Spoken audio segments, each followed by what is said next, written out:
But yeah, this is actually something I've spoken about like a years, probably like 2 years ago now. Yeah, about that long. And I was talking about how back then use pretty much your mental agility and mindset to kind of fight back in a way with the trolls or anybody that's messing with you. So yeah, we're gonna be revisiting that again because this is actually something that anybody. Hey, Kayla. This is actually something that anybody and everybody can pretty much gain from and actually take something of immense value from. So, usually when we have a bully, someone like going onto your videos if you do YouTube, putting up comments that are kind of uncalled for and just unnecessary, and they're trying so hard to get to you. It could even be somebody who's narcissistic, someone who's a sociopath, someone who is what's that word I'm looking for? They're kind of morbid. I know that's a bit of a strong word. Kind of morbid in the way that they talk to people. Like it kind of makes you think.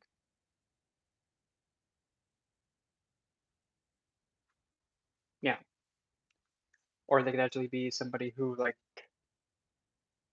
purposely seeks you out to cause you unnecessary stress. And whenever they see you or get the opportunity to, they swing at you. It could be anybody. Hey Samantha, we're good. Because at the end of the day, you may not be able to control what they do, but what you can do is how you respond. And one of the things that I was so lucky to be blessed with, I gotta thank my grandparents for this, is having very quick mental agility and an understanding of how looking at a situation and then really digging into it and then realizing, okay, so I have an individual who, whenever they see me or come across me, they just start coming after me and they get all up in my face and they just completely try to tear me down. Okay. So I sat with that idea for some time and then I came up with this instead. If you have somebody coming up to you almost like every time they see you, degrading you and stuff like that, wouldn't you think they would be kind of like an equal to like a Justin Bieber fangirl or fanboy? I mean, one of like if one of his fans sees him like face to face, don't you think they're gonna flip out, be up in his face? I would think so. So, in a way, what you can do is if there's actually somebody constantly coming to you and starting to pull you down, you can actually respond to them in a way saying, "Why are you being like a fanboy or a fangirl to me? Why why are you being like my biggest fan? Hey Blue, why in the heck are you constantly always wanting me to notice you every time that you see me? You try so hard for my attention. Why? Why are you making me feel so important to you? Because you're making me have the idea of that, huh, I just exist and I possess them. And in a way, technically, it's not lying, but it's like you're indirectly possessing them to come to you. And the way that you put it to them like that, it kind of is a dummy thing. Like they can't push back against it because if they try and say, "I'm not your fanboy," then how come you're pretty much in my face almost every single day whenever you see me? I kind of think, that kind of feels like a term of possession, don't you think? Or essentially somebody's obsessed. It may not be positive, but they're still obsessed with you. They're so obsessed with you, even though it's not really the most supportive way of obsession, which is, yeah, the kind that's like the loving kind, but still, that's a completely different thing. When you're able to just exist and then somebody reacts to you, you don't even go towards them. You even try to avoid them, and then they actually like still come towards you. That goes to show you that that person is funny enough is so easy to manipulate because they have no control of self and they don't have self realization that, oh, I don't like this person, so I don't want to go anywhere near them. No, they actually take up a notch and actually see you and think, oh, I don't like this person, I'm going to ruin their day. And here's another thought: if somebody's going to make the choice, because it's a choice, if somebody's choosing to give you their time, they may more than likely don't understand that they can't get that time back. Once you give out your time, you can't get it back. So in reality, I've even said, and it's actually funny when people get what in response to it. You know, you're making me feel so important to the point where it makes me feel, of all the things you could be doing, of all the places you can be, of all the people you could be talking to, it's me, and you're giving me your time. That you can't get back. That really makes me feel important to you. Thank you. Thank you for making me feel like I make your world exist. You're making me important, thanks. But please go away. No, no, no, dude. You have a life too. Unless you want to give me all your time and, be my little puppy on a leash. Unless you want to do that. Actually, here's a bow tie. Your name's now Stetson. Stetson! Come on, Stetson. No, no, no, no, no, Stetson. Don't be hissy fitting at me, Stetson. Go give me my wine bottle. Stetson, now. Some comic relief to lighten the mood up a little bit, but still. Technically, it's true. Everybody has a choice what they do with their time and what they do. But if somebody chooses to waste their time and give it to you instead of doing something productive with it, whoops, they're the ones who are making the choice to waste it by giving it to you. And you really don't even want it in the first place. So it's like, okay, why are you making yourself look like a fool and dimwitted in front of everybody, wasting your time instead of doing something productive? Why are you trying to waste your time tearing down something when you probably could have done something more constructive with it?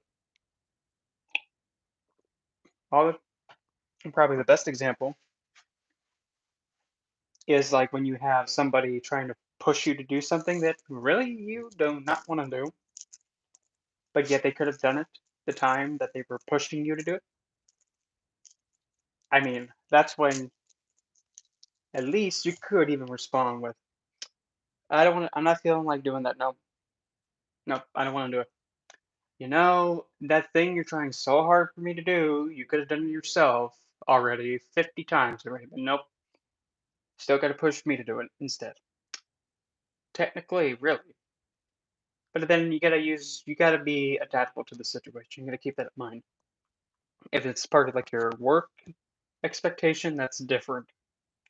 But say like how someone's saying like you're gonna do this or else what are you gonna do? Hmm? And of course, like I said, you have to be very aware of the situation you're in. And there are some people that are in like some narcissistic relationships and stuff like that. You have to be very careful with those kind of individuals anyway. But if you're in a position where you're not physically in any danger, like at a distance away, actually, to be kind of honest, me personally, narcissists are my blah, blah, blah, blah, tongue twister. Narcissists are actually my favorite ones to toy with, especially when I catch wind of one. Because there was this one that really just completely obliterated someone close to me, all her feelings and stuff like that, and completely disregarded and didn't give a crap and just completely destroyed her feelings and emotions. I caught wind of that. To put it nicely, I mean, I was still talking to this narcissistic twithead as if nothing happened. Didn't even mention it. Didn't even say a word. And how he then was trying to build up his image and trying to make him seem like he was better than and all that. I mean, I just turned to him and I just told him, "Listen, dude, your ain't you literally mean absolutely nothing to nobody. You know why? Because you are just the same as anybody else. A person, a human. You're just as stupid as everybody else. You're just as dumb as everybody else. You ain't fancy. You, you ain't slick. Nope. Mm-mm. You're gonna die one day, just like me and everybody else. The only thing that's different between you and another person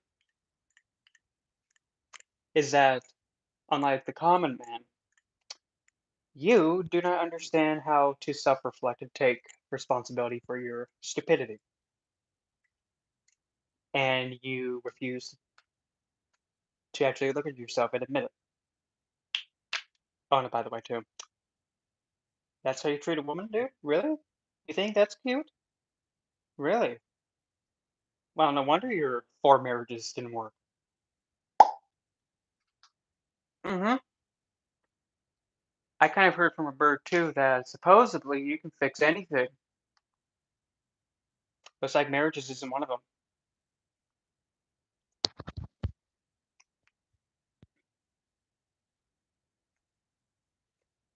Hey, Caleb. Hey, Kelsey. Hey, Alex.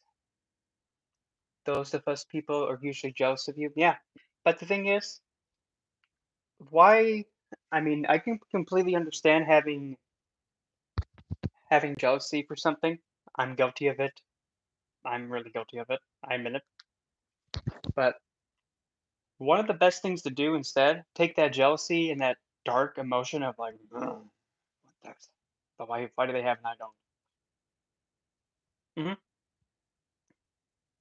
Yeah, exactly. Yeah, exactly.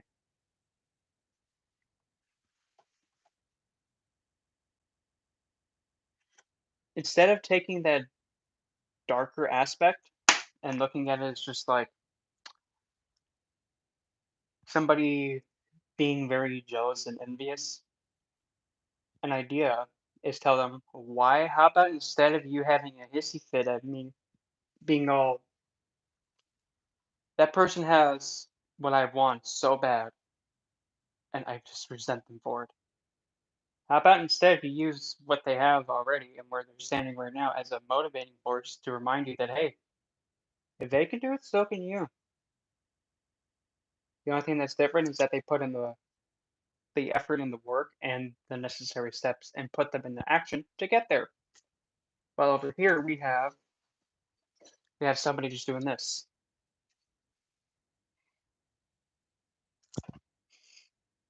Well, if you're just gonna stay there and just stabbing your own hand over and over and over again, you're never gonna get there, and you're gonna be quite holy in the hand. Meanwhile, they're still growing, and you're just holy handed. It's how it's just like it's essentially how you take in. It's like how you have your energy, and then how you where you put it. Because jealousy and stuff like that, that's an emotion that you have, and it's stuck in you. And when an emotion is stuck in you, it stagnates. And once it stagnates, it gets more and more and more and more harsh. If you don't transmute it into something productive or transmute it into something that's going somewhere, it's just going to be stuck in you and it's going to become like a volcano. It's going to go until one moment that's just like, no! And then you act irrationally. And actually, that does also point to a good majority of the mental disorders, anxiety, and a really good majority of like emotional disorders, psychological disorders. That's why one of the biggest, if not most vital things that has to be done in the treatment and caretaking to somebody who has those challenges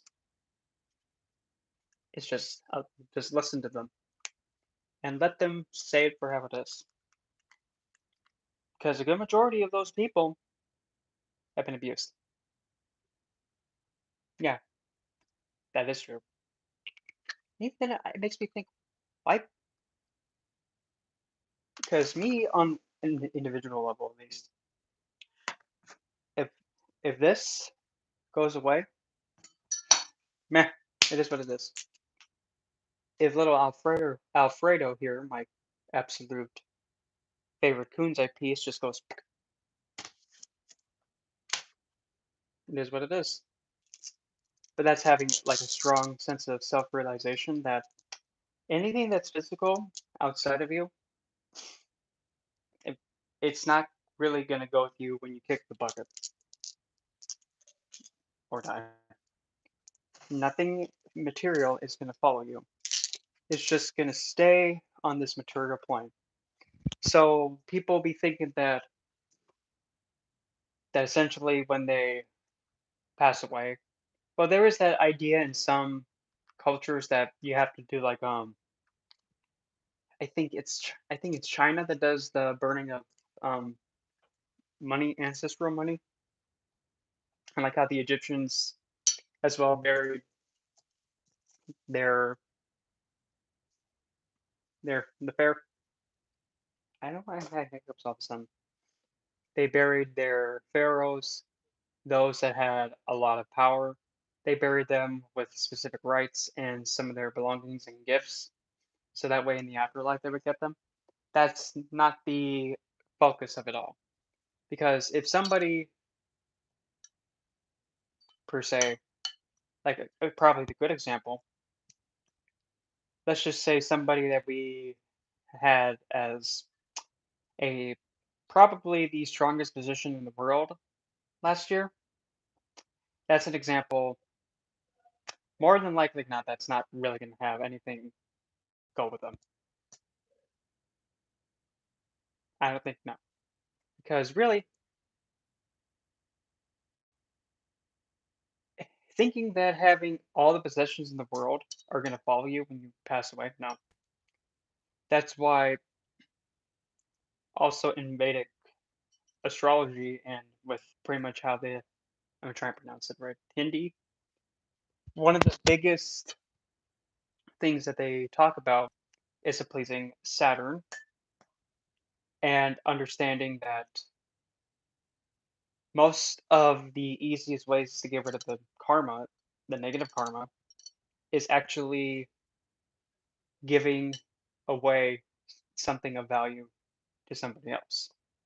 And funny enough, that that tithing and giving away is actually related to the sign of Aquarius, believe it or not. And that's like a little hidden gem for you if you were curious about astrology. Aquarius is the sign that actually is giving back to humanity. Because Aquarius, despite being depicted as, well, there's so many depictions of Aquarius, it's not even funny. There's one with an old man pouring an urn over his shoulder, and there is another depiction of a woman with the urn, and what she's doing, she's actually dancing around with it and throwing the water all over the place. And then there's another one that actually has a child with the urn, and he's actually pouring it into a cup. And there's just the cup just being poured, and then there is there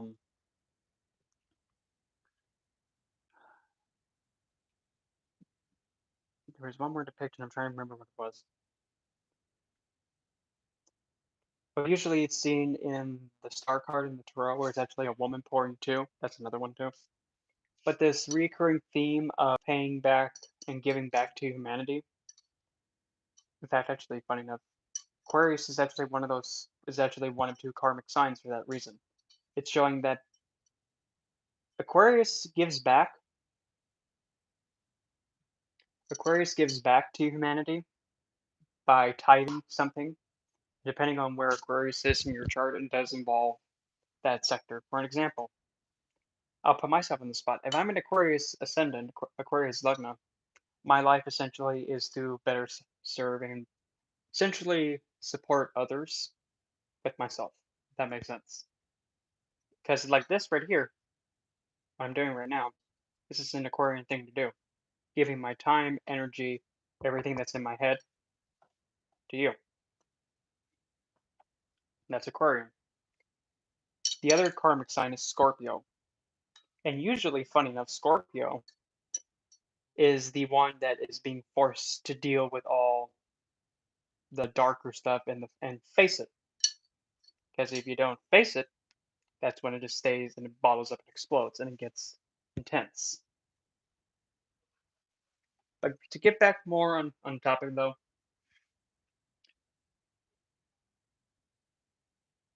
the only thing that has to be really understood is that you are in control of you and nobody else. You are. Well, he made me do it. Who's the one who, you know, acted? Who made the choice to take the two steps and then backhand someone? He told you to do it, but you did it though. So if you made the choice to do it, you still did it. That's making it cut and dry, point blank. But even still, if you make the choice to do something, you have to have that understanding that how you react, it's all on you. So having that in mind, if somebody comes to you and you got an achievement or something, and you're really excited and you feel the sense of accomplishment with it, and you're sharing it around with people, and someone says, "Wow, how come? Must be nice having all the attention." Instead of like being hurt by it because this one person is having a hissy fit about it, well, let them have it. Wow, must be nice to be in the spotlight, huh? You always have the attention. Yeah, you should give it a try sometime. Maybe it might, make you stop being a Scrooge. Backhand right there. I mean, if they want to actually, in a way, taunt you in saying, "Hey, tell me that I'm damaged on the inside, and tell me to get off my tush and get an achievement of my own." Essentially, that's what they're asking. Okay, let them have it.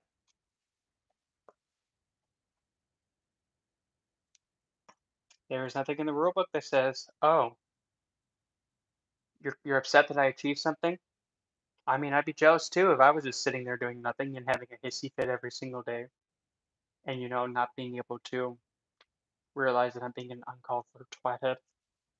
I mean, I'd be jealous too, but I'm not.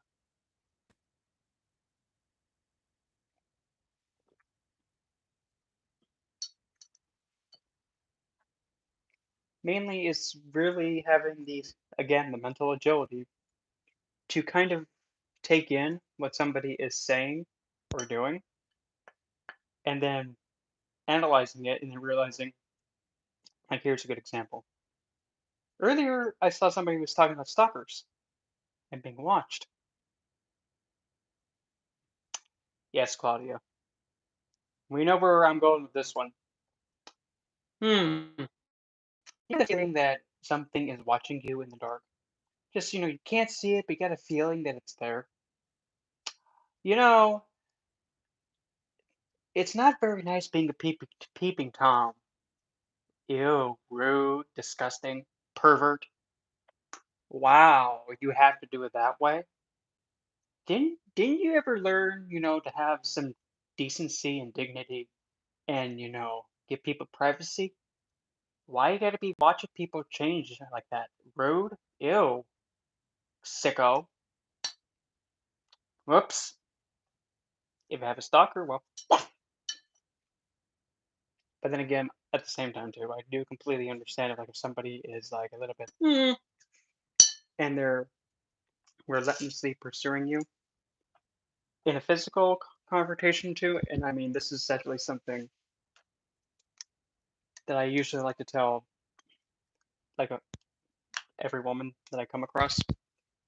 If somebody tries to take advantage of you and like they try and take something from you, like if they're trying to take your purse, even though it kind of sounds impractical, if you're going to a place where there's a lot of people and there's a recurring event that has, people getting their things stolen from them or mugged,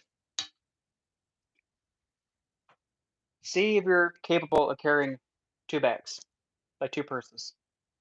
One with nothing but rocks in it, and the other one with all the stuff you have. And if you want to be extra fancy, completely just put all the rocks in one little bag that looks like a purse, and it's gonna match with it, and then have the other one with all your stuff in it. Walk and mind your business. Some twilight comes to me and says, "Give me your purse. Here, this is where all my money's at." The first thing they're gonna think is like, "Oh, we got the jackpot. All the money's in here." They go and scurry off. I mean, if you're done with that bag, well, there you go. You just got rid of that bag. And then when they open the bag, they just get bamboozled. They think, haha, we got the big one. I just got played. Yeah, it's just like, oh, look at you. Think you're slick. Now, here, get your own, oh boy. Aw, sucks to be you. Now you have more than two pebbles.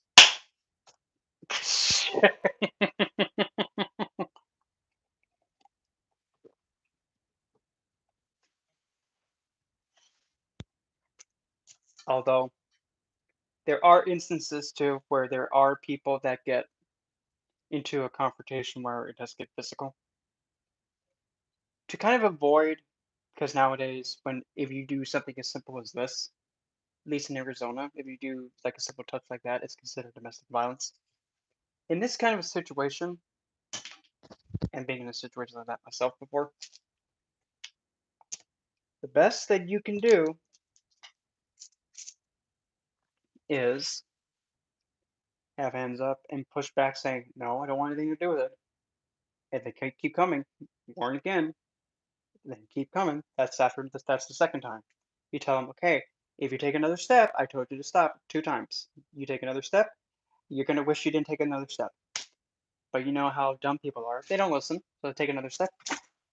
Just an elbow right to the face. Just like that.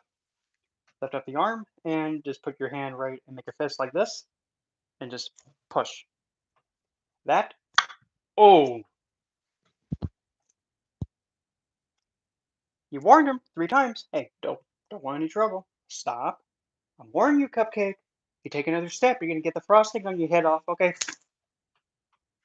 And yeah, I mean, I did do mixed martial arts, and I did. So for me, that's quick. Just you're doing what you have to do to protect yourself, and that's number one. And if somebody's gonna try and really get down and intimidate you like that, but if you can't reach them because you're not really that tall, well, if you can't get that high, well then hit down low, elbow right to the, yeah, that spot. Oh, and you got to do what you have to do.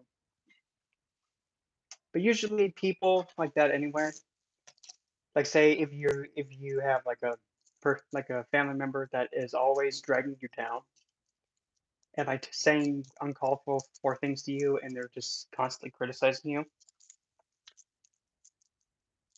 there is nothing at all preventing you from saying, I am so appreciative of you being so concerned with my life that you want to make it the best, but I got this. Thanks.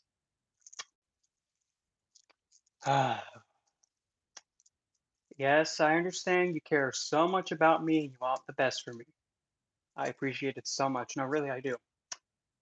But it was cute the first few years, but now it's getting like, uh, why? Why are you still so concerned with me? Well, I mean, here's your bow tie, here's your butler suit, and here's your little monocle thing to go with it. Okay, Stetson, go bring me my silver platter. Nope, you're trying so hard to provide me with everything that I need to be, like a king and a queen, to have everything perfect. Go get my silver platter, please. Stetson, now. Don't give me that tone, Stetson. Platter, now. Literally. Because if somebody is so focused on criticizing and just tearing you down and never giving you supportive recognition at all, well, I mean, technically dumbfounded. Like, wow, has there ever been a moment that that you kind of actually, how do I put this? Even just letting them know that, of all the things and time, things you could be doing with your time, why you've been so obsessed with me and why do you always have to make me the center of your attention? I mean, if I mean, don't get me wrong. If you like, here's what I'll do. Let me just grab a little piece of paper. Okay. So that way you always have something of me with you. There's an autograph. Take it, hold on to it, and whenever you need to have, something of me, just take that thing out and then just hit yourself in the head with it. But make sure it's hard enough that way you knock yourself out and reset your brain cells. I mean, they're like, oh, I need to get this person to notice me. Notice me, please. Here you go, fanboy. Another autograph. That's like the 50th one I've given you this week. What do you keep losing them? Notice me again. Hey, Jeremy. Notice me, please. I just noticed you like 2 seconds ago. Ah, there's another one. Good Lord, Land, dude, you're making me waste all this paper. Here, I got a better idea. Here's one etched in gold on a metal sheet. don't don't waste that. That costs a lot of money. No, it didn't actually cost any money because it's just spray painted.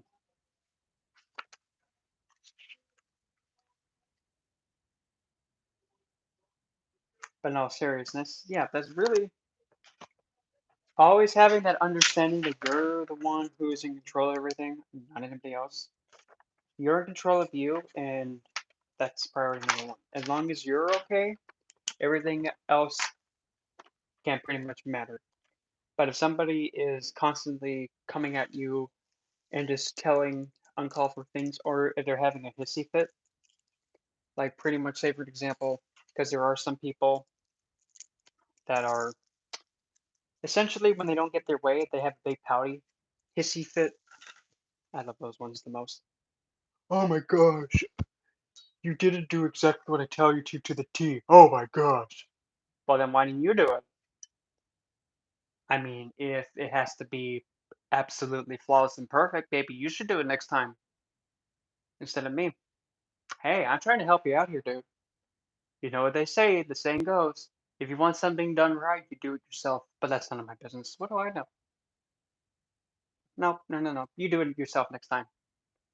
I'm not going to do it again because you want it done a certain way, so you can do it. Especially like if it's somebody who is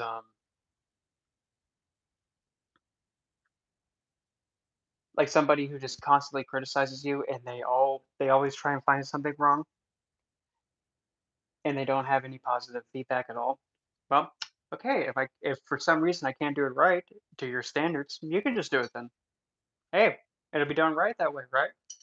Because you're doing it, or if you really want to be a troll, but within reason.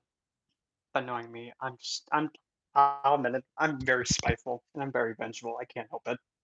It is what it is, but I don't take action on it. Yeah, but I mean, there's a when acting spiteful and taking vengeance and hitting someone upside the head, if they're acting on the line first, that's different than somebody who's acting all like privileged and stuff. No, like there's how to put this. If there's somebody who's having the intent to help and help you grow, and they actually do give you some human decency, That's not what I'm talking about. What I'm talking about is like if somebody who is thinking they're entitled to anything, thinking that they are better than everybody else, thinking that they're like the best thing since, sliced bread. Actually, the best thing since Betty White, because supposedly Betty White is better than sliced bread. She came first, supposedly. I don't know, I got nothing. But anyway, Betty White of all the things to me reference.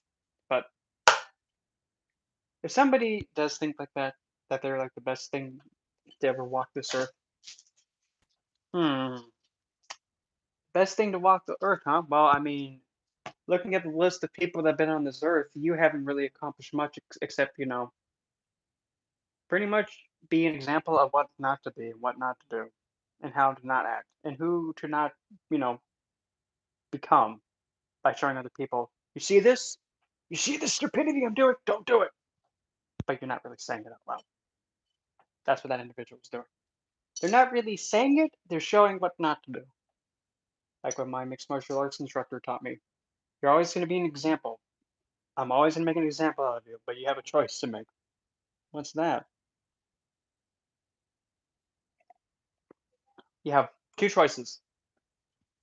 Option one, you're going to be a good example, and I'm going to have you show people how to do it, or a bad one. And being a bad example, I'm going to use you to show people what not to do and not to be stupid. So the choice is yours. And to some people, it's like obvious. But they say about common sense, it doesn't. It's not really that common. It's now becoming uncommon sense. And again, coming around full circle, you decide how you react and what you do for you. You make the say, nobody else. Excuse me. But again, if somebody, mhm, if somebody makes the choice to waste their time, energy, and give you all their attention, be it good or bad, it doesn't matter, they're still doing it. How you respond, you can respond being like, oh my God, go away. Because now indirectly you're telling them that you don't like that and it bothers you. When you start telling people what bothers you and your weaknesses, they tend to keep coming at you and keep messing with you more and more. Because there was once this one time I had somebody watch one of my YouTube videos and then he commented, I can't remember what he said. Something along the lines of, what was it? Get a get a life or something like that, or get a real girlfriend or something like that. And I just responded with like, I already have somebody, for one, and two, I do have a life. So, what are you trying to say? What's your point? What are you hoping to gain from all this? And then he just flipped over to saying, well, I just wasted 17 minutes of my time watching this YouTube video because my video was 17 minutes long. All I responded with was just this. And whose fault's that for wasting your time? Who made the choice to watch the video? Whose fault is that? No response in a year or two. Not even a response. And that's when I knew, got him. Oh, you're gonna make me look dumb and try and tear me down? Well, here, you're gonna become a butt of a joke for everybody to point and laugh at. That's why you keep your mouth shut when you don't have anything nice to say, because now you're gonna be laughed at for your stupidity.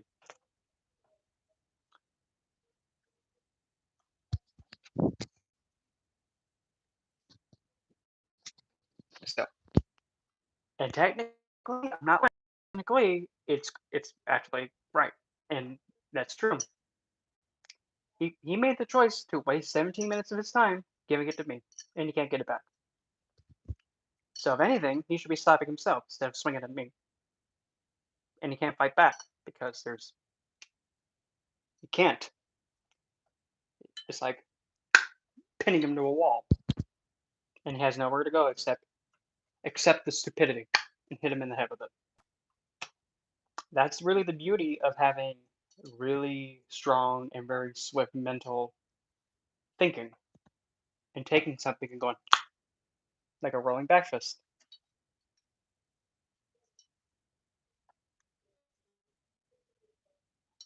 And the same thing too. Oh, here's another one. Probably this one might actually do very well with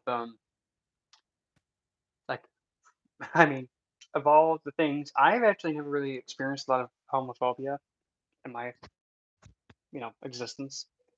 Because even that, because of that, I'm not even really bothered by it. Because I think, wow, look at them state the obvious. Fag. And what? What are you trying to say? Are you trying to say that you're jealous because I can suck lollipops better than you? Oh, really? Why are you jealous of that? Ugh. Or my favorite, or this one's my one of my favorites. God hates fags, but they cause cancer. So of course he would hate them because they kill people. I mean, duh. Why would a, well, I mean, why would a supposed divine being enjoy watching people suffer? But also again, depending on your religious background. But then again, the Abrahamic one probably would be perfectly fine with that. But that's a whole big giant wormhole that I'm kind of sidestepping right now. But still, But anyway, it's another one. Oh, you're gonna burn in hell. Actually, funny you say that. It is so funny you say that. I'm going to hell? Well, what if I was to tell you this, my ever dim-witted, stupid, homophobic twathead? Yeah, the nose breaker. Now, why would you say I'm going to hell? Actually, technically, I am going to hell. In fact, here she is. So, since you're new here, I'll let you know. That hell is actually based on this hell. So, since she's like my matron goddess and my foundation, essentially you're telling me something I already know. So, no shit. What are you new here? Oh, wait, I forgot you're new here. So, yeah. Stop saying the obvious, people. All the other witches. And yes, that was a real comment that I got from somebody. And I just told him, when you add flaming to something that's already flamboyantly on fire, what happens when you get flaming and add more flame into it? You get more flaming. So, that's not going to make anything get more productive. If anything, you're making me become more flamboyantly flaming. And I don't need any more of that. Thank you very much.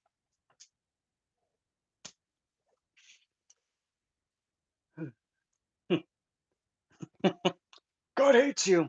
Oh, I don't care. Repent for your sins. Well, you have them too. Besides sins and opinion. Oops. Pull the rug out from underneath that one. Don't you want to be in paradise? I was in paradise until you showed up.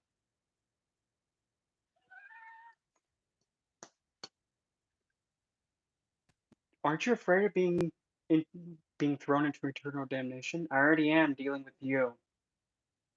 It's mental agility. You're taking whatever they're throwing at you. You just take it, just pop it right back in their.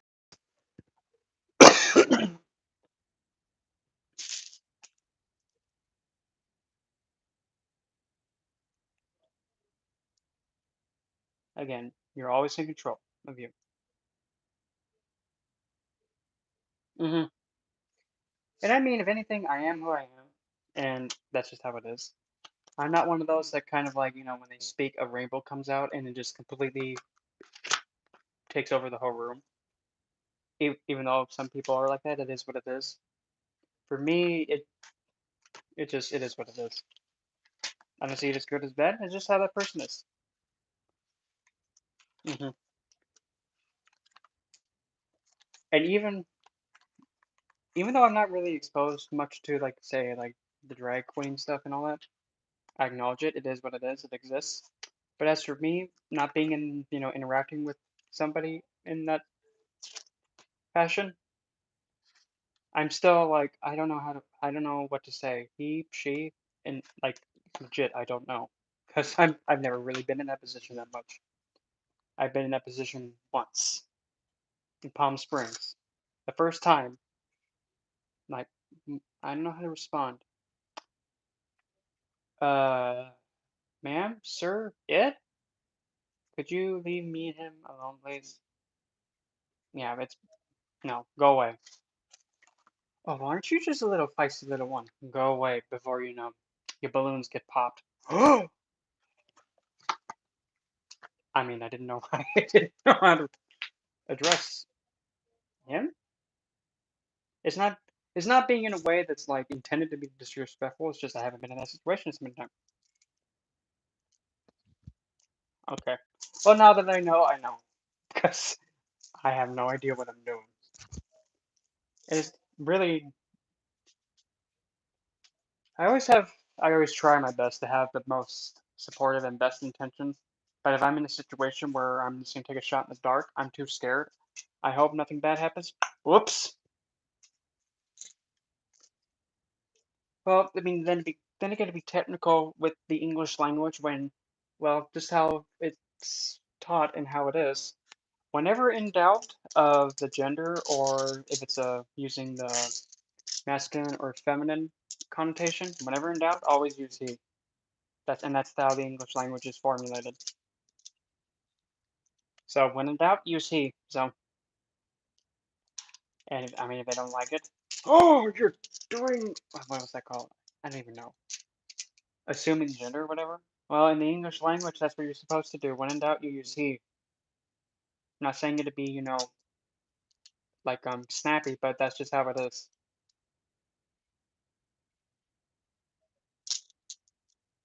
I'm just following the quote-unquote rule book of the language, which already the English language is already one that's like, the heck is going on here? But for us, it's just like, oh, we can speak English like no problem. Meanwhile, everybody else, what the heck is this a, and the? Where'd it come from? The Russian language doesn't even use it. They would respond something with, "We gonna punch him in face," because they don't use articles, a, and the. They don't use them.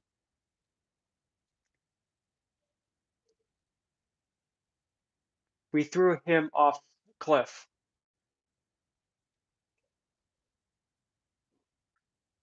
Idiot was, oh no.